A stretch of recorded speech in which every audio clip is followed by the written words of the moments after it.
Well, as you've just heard, for 3 days, starting on the 9th of July, NATO leaders will gather in Washington, D.C. for a summit. Now, this comes 75 years after its founding. Now, Ukraine has been knocking on NATO's doors for decades. Will this summit actually bring concrete steps forward for Ukraine or simply delay further commitment? What other agenda items are likely to be discussed, including the possibility of a Trump win in the US presidential elections?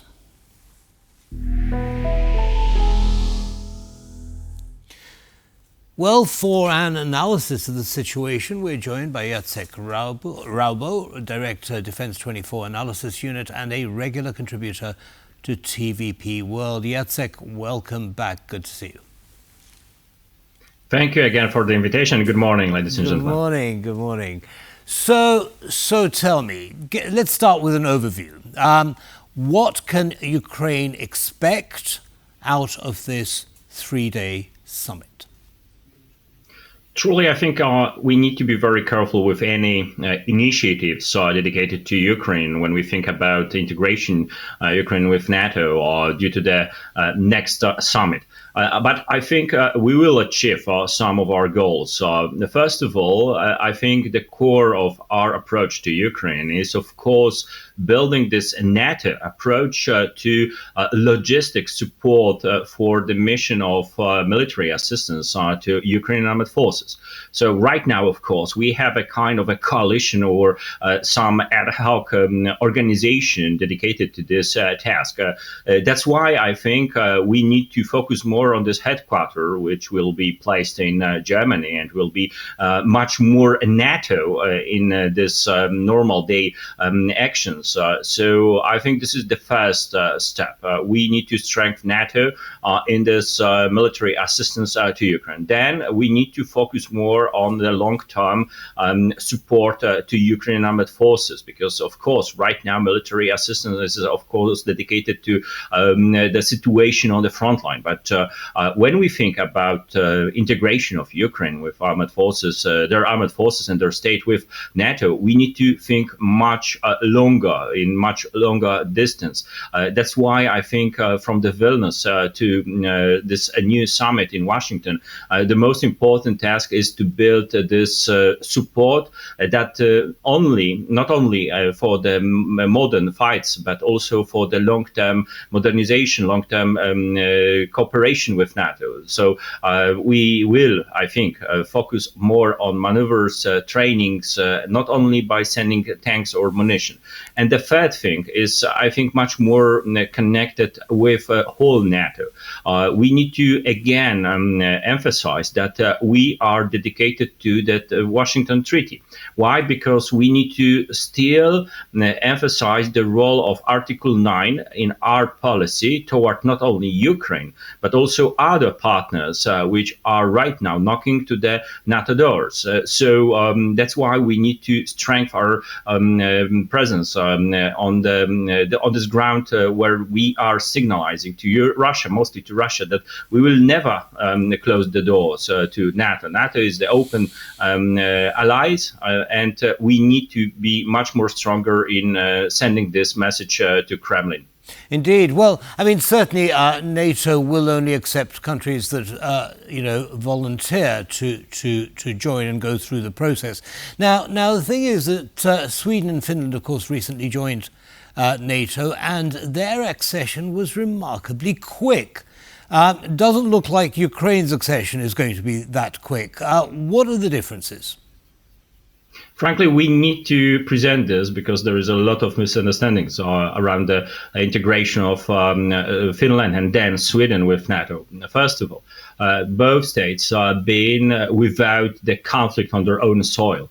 On the other hand, they've been integrated with NATO, of course, informally, with NATO for a long time. So the standardization, some combined trainings have been made before the accession.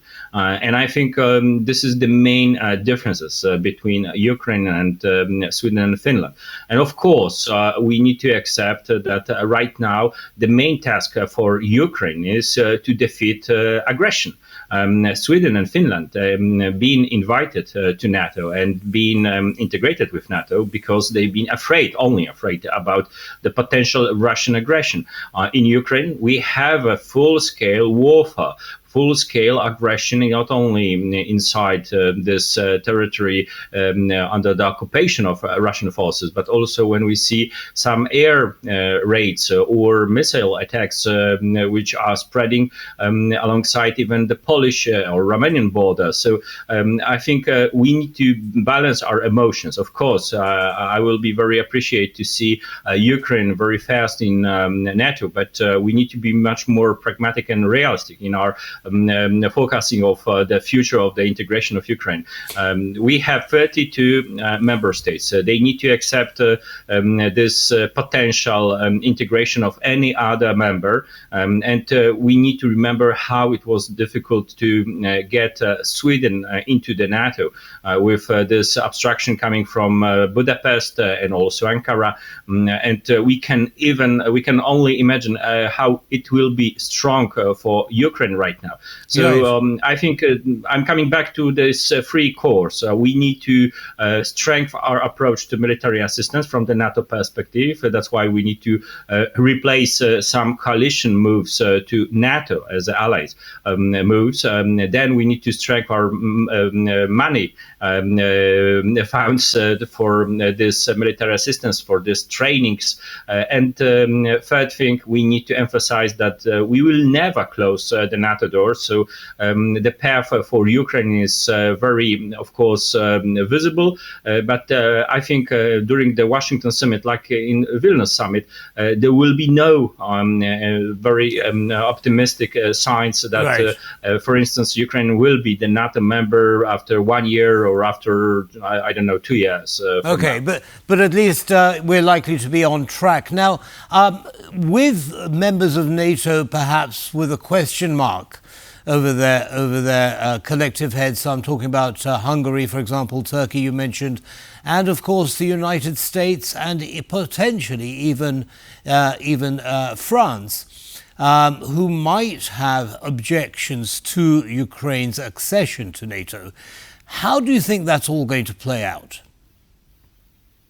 I suppose we need to be very careful with any of our scenarios dedicated to the NATO summit because even with some turbulences inside the member states, there is a kind of a level dedicated to the NATO diplomacy.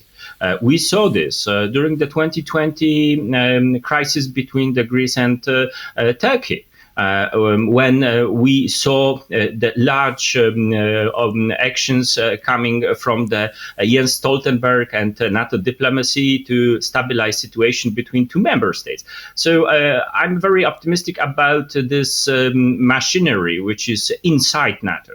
Inside something which is sometimes not visible for the audience, but it is having a very number of tools dedicated to the diplomacy, dedicated to the military diplomacy, even building some informal ties. So NATO is a construction which is living from 1949. It is not even under the construction. It is still being transformed, adapted for the new challenges.